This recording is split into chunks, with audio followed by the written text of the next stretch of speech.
Salut tout le monde, pensez-y une seconde. Chaque jour, on fait des transactions, on partage des informations, on se connecte avec plein de gens en ligne et tout ça, ça repose sur un seul truc, la confiance.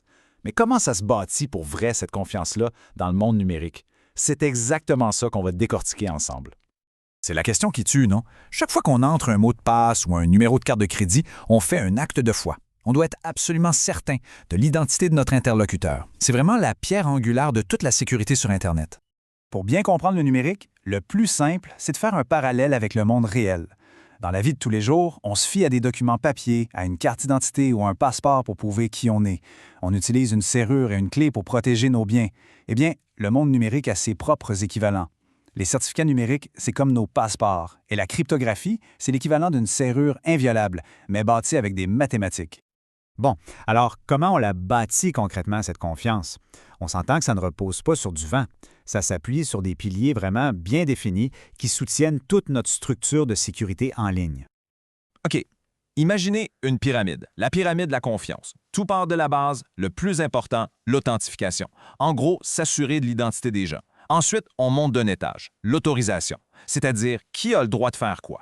Après ça, on ajoute la couche de confidentialité pour que personne ne puisse s'écouter. Puis, l'intégrité, pour être certain que rien n'a été modifié. Et tout en haut, la traçabilité, pour savoir qui a fait quoi. Chaque étage s'appuie solidement sur celui d'en dessous. En gros, cette pyramide nous donne 5 garanties essentielles, de l'identification de base jusqu'à la non-répudiation.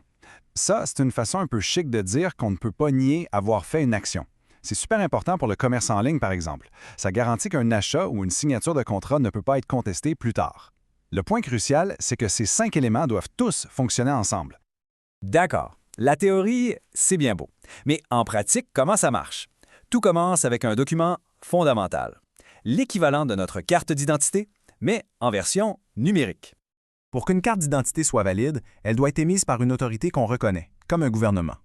En ligne, ce rôle de confiance est joué par des organisations qu'on appelle les autorités de certification. Et ce fameux passeport, c'est ce qu'on appelle un certificat numérique.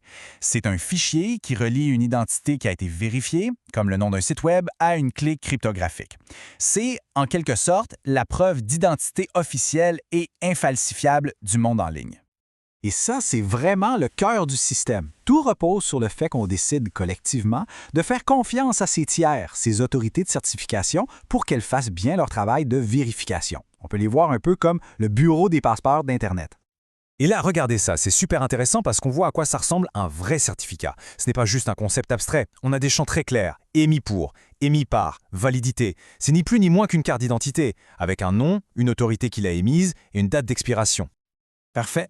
Maintenant qu'on a notre pièce d'identité numérique, voyons comment elle est utilisée pour établir une connexion sécurisée. C'est un processus vraiment fascinant qu'on appelle la poignée de main. Les règles de cette rencontre numérique, elles sont définies par des protocoles qui s'appellent SSL et plus récemment TLS. Pensez à ça comme le protocole d'une rencontre diplomatique. Tout est codifié pour garantir la sécurité et la confiance dès le premier contact. Ce diagramme illustre parfaitement cette fameuse poignée de main. C'est une série d'échanges très précis entre notre ordinateur et le serveur. C'est beaucoup plus qu'un simple bonjour. C'est une conversation structurée où chacun présente ses papiers avant même de commencer à discuter. En fait, on peut simplifier tout ce balai technique en 4 étapes. 1. On se dit « Allô ». Le client et le serveur établissent le contact. 2. Le serveur montre ses papiers, son certificat. L'ordinateur vérifie que tout est en ordre. 3. On s'entend secrètement sur un code pour chiffrer la suite. Et finalement 4. La conversation privée et sécurisée peut commencer. Avoir une connexion sécurisée au départ, c'est une chose. Mais comment on la maintient? Comment être sûr que chaque message envoyé est bel et bien celui qui est reçu sans que personne ne l'ait lu ou modifié en cours de route? C'est là qu'intervient une technique vraiment ingénieuse qui s'appelle HMAC. Pensez à ça comme un saut de cire sur une enveloppe. Pour chaque message, on calcule une signature mathématique unique, un hash. Si un seul bit du message est changé, le hash, lui, change complètement. Cette signature est ensuite chiffrée. À la réception, on refait le calcul de notre côté et on compare. Si les signatures correspondent, le message est intact. C'est simple, mais c'est absolument brillant. Mais pour que tout ce beau système fonctionne à l'échelle de la planète, avec des milliards d'appareils et de logiciels différents, il faut que tout le monde parle le même langage. Il faut un ensemble de règles communes. Et ce langage commun, c'est ce qu'on appelle les PKCS. Ce sont des standards qui dictent comment formater les clés les certificats et les messages pour qu'un navigateur Chrome sur un Mac, par exemple, puisse communiquer en toute sécurité avec un serveur Microsoft qui roule sur Linux. Jetons un œil rapide à quelques-unes de ces normes. PKCS HT12, c'est comme un portefeuille numérique sécurisé pour transporter un certificat et sa clé privée. PKCS HT11, c'est l'adaptateur universel qui permet au logiciel de parler à des dispositifs de sécurité physiques, comme une clé USB cryptographique. Et PKCS HT15, ça définit comment organiser les infos sur une carte à puce. Et voilà! C'est en combinant ces piliers fondamentaux, ce processus de poignée de main et ces normes techniques qu'on a réussi à bâtir une structure de confiance incroyablement robuste qui supporte presque tout ce qu'on fait en ligne aujourd'hui.